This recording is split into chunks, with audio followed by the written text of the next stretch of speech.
Hello दोस्तों, स्वागत है आप सभी का आपके अपने एजुकेशनल चैनल लेसन गुरुकुल पर। दोस्तों, हम लोग बिहार स्पेशल के अंतर्गत बिहार का भूगोल पढ़ रहे हैं, जिसमें हम लोग अभी आज का अध्याय जो है हमारा राष्ट्रीय उद्यान एवं अभयारण्य है।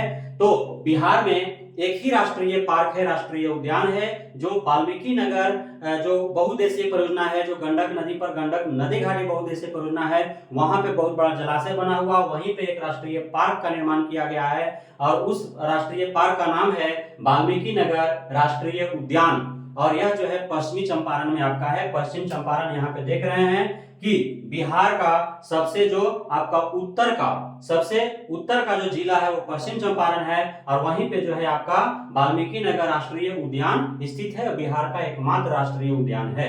उसके बाद हम लोग पढ़ेंगे वन्य जीव अभयारण्य के बारे में, है ना।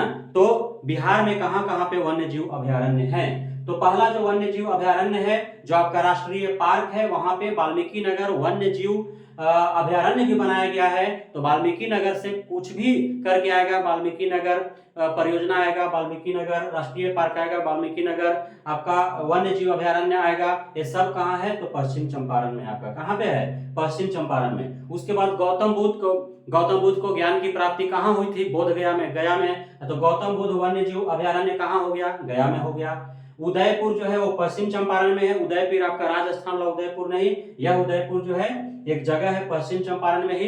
तो उदयपुर वन्य जीव अभयारण्य जो है वो भी पश्चिम चंपारण में है। इस प्रकार हम लोगों ने पश्चिम चंपारण में देखा उदयपुर वन्य जीव अभयारण्य, वाल्मीकि नगर वन्य जीव अभयारण्य, वाल्मीकि नगर राष्ट्रीय उद्यान, ये सब कहाँ है? पश्चिम चंपारण में है। भीम बांध जो है वो मुंगेर में है। मुंगेर आपको पता है कि जमुई से ऊपर जो है मुंगेर है। मुंगेर जो अपने आप में एक प्रमंडल है ना। तो मुंगेर में जो है आपको कौन सा है? मुंगेर में आपका भीम बांध वन्य जीव अभयारण्य जो है वो मुंगेर में है। भीम बांध वन्य जीव अभयारण्य कहाँ है? मुंगेर में है। कैमूर आपको पता है कि कैमूर जो है वो बिहार का सबसे जो आपका पश्चिम का जिला है वह आपका कैमूर है। कैमूर का पहाड़ी के बारे में आपको पता है, तो कैमूर नाम से ही है कैमूर वन्य जीव अभयारण्य, तो कैमूर में ही होगा। कैमूर और रोहतास में उसका फैलाव है ना। उसके बाद जो है पंत अभयारण्य है, पंत वन्य जीव अभयारण्य। तो पंत वन्य जीव अभयारण्य आपका नालंदा में है। कहाँ है? नालंदा में है। पंत और न यहाँ पे लगा है, पंत आधा न पंत में और नंदा, है ना।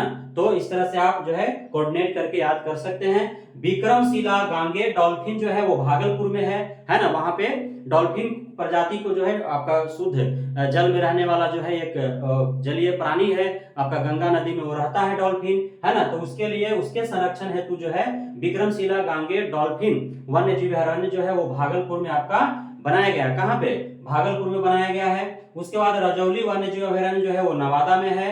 रजौली वन्य जीव अभयारण्य नवादा में है। परमार डॉल्फिन अररिया में है। और हरिया बारह हिरन पार्क जो है वो भी अररिया में है। तो अररिया में हमको दो वन्य जीव अभयारण्य देखने को मिल रहा है, एक है परमार डॉल्फिन वन्य जीव अभयारण्य और एक है हरिया बारह हिरन पार्क। ये दोनों कहाँ है? अररिया में है ना। तो इस प्रकार आप मानचित्र में भी इसे देख सकते हैं, है ना। अररिया आपका जो है वो तराई क्षेत्र में आता है ना। अररिया के बाद किशनगंज है, तो अररिया में आपका जो है परमार डॉल्फिन और हरिया बारह हिरन पार्क जो है आपका अररिया में है। उसके बाद आपका रजौली नवादा में है, और गया के बगल में जो है नवादा जिला है वहां पे है। विक्रमशिला गांगे डॉल्फिन भागलपुर में है। भागलपुर आप देख रहे हैं कि एकदम कॉर्नर में उधर जो है पश्चिम तरफ है, आपका पूर्व साइड में है ना। पंत नालंदा में है, नवादा से ऊपर पटना के बगल में नालंदा जिला है, वहां पे आपका पंत वन्य जीव अभयारण्य है। तो इस प्रकार आप जो है मानचित्र के माध्यम से भी आप अपने दिमाग में सेट कर सकते हैं कौन कहाँ पे है ना।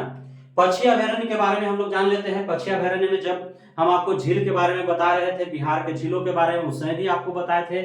आपको कांवर झील के बारे में बताया थे। कांवर झील जो है उसको रामसर साइट के रूप में भी घोषित किया गया है, और वहां पे जो है पक्षी अभयारण्य है, चूंकि वहां पे जो है साइबेरियन प्रजाति के पक्षी आते हैं, और जाड़े के दिनों में वहां 100 प्रकार के प्रजाति के पक्षी वहां देखने को मिल जाते हैं, है ना। और वहां पे जो बर्ड बाइंडिंग स्टेशन भी वहां पे जो है शोध करने के लिए बनाया गया है, तो वह बेगूसराय में है। बेगूसराय आप देख रहे हैं मुंगेर प्रमंडल का ही है, गंगा के ऊपर जो है आपका बेगूसराय है, गंगा से सटा हुआ है ना। बेगूसराय के इधर आपका सहरसा है, मधेपुरा है, तो ये बेगूसराय में आपका क्या है? कांवर झील है। उसके बाद दरभंगा आपको देखने को कहाँ मिलेगा? तो आपका यहाँ पे दरभंगा है ना। दरभंगा भी प्रमंडल है। दरभंगा प्रमंडल के अंदर आपका दरभंगा आता है, आपका मधुबनी आता है और आपका समस्तीपुर आता है। तो दरभंगा में भी आपको कुशेश्वर स्थान जो है वो कहाँ है, दरभंगा में है। कुशेश्वर स्थान पक्षी अभयारण्य, कुशेश्वर स्थान झील भी है, कुशेश्वर स्थान पक्षी अभयारण्य जो है वो दरभंगा में है नहीं।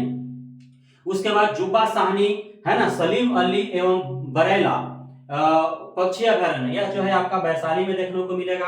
वैशाली जो है यहाँ पे देख रहे हैं आप, पटना से गंगा को पार करते हैं जब गांधी सेतु पुल, तो उसके बाद जो है आपका वैशाली हाजीपुर पहुंच जाते हैं। तो वैशाली में आपका है जुब्बा साहनी, सलीम अली एवं बरेला, ये वैशाली में है। उसके बाद बक्सर पक्षी विहार, आपका बक्सर पक्षी विहार बक्सर में ही है, तो ये कभी आपको प्रश्न पूछेगा ही नहीं।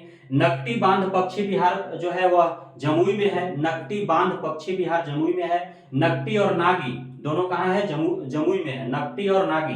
जमुई जो आपको देख रहे हैं यहाँ पे जमुई है ना, मुंगेर प्रमंडल में ही जमुई आता है, बांका के बगल में है, इधर से नवादा लगता है, ऊपर से मुंगेर लगता है ना, इधर से लखीसराय से पूरा लगता है। तो जमुई में जो है आपका नकटी और नागी है। गोगा बिल जो है वो कटिहार में है, कटिहार यहाँ पे देख रहे हैं आप, है ना, कटिहार जो है वो पूर्णिया प्रमंडल में है। तो कटिहार में जो है वो पश्चिम बंगाल से भी लगता है यह, तो कटिहार में जो है वह आपका कौन सा है, गोगा बिल। गोगा बिल कहाँ है, कटिहार में, कहाँ है, कटिहार में, है ना। घोघा बिल हम लोग जो है झील के बारे में पढ़े थे ना, घोघा बिल कटिहार में है। तो ये आपका पक्षी अभयारण्य था। उसके बाद कुछ संरक्षित क्षेत्र भी हैं, जैसे संजय गांधी जैविक उद्यान। आप पटना घूमने के लिए जरूर गए होंगे संजय गांधी जैविक उद्यान में, पटना में है, सबको पता है, सबके जुबान पर है। यह किसके लिए फेमस है, तो यह जो है गैंडा प्रजनन में, यहाँ पे गैंडा का प्रजनन होता है। एशिया का सबसे बड़ा और विश्व का दूसरा सबसे बड़ा केंद्र है। तो आ सकता है प्रश्न में कि एशिया का सबसे बड़ा गैंडा प्रजनन केंद्र कौन सा है, कहाँ है, तो संजय गांधी जैविक उद्यान।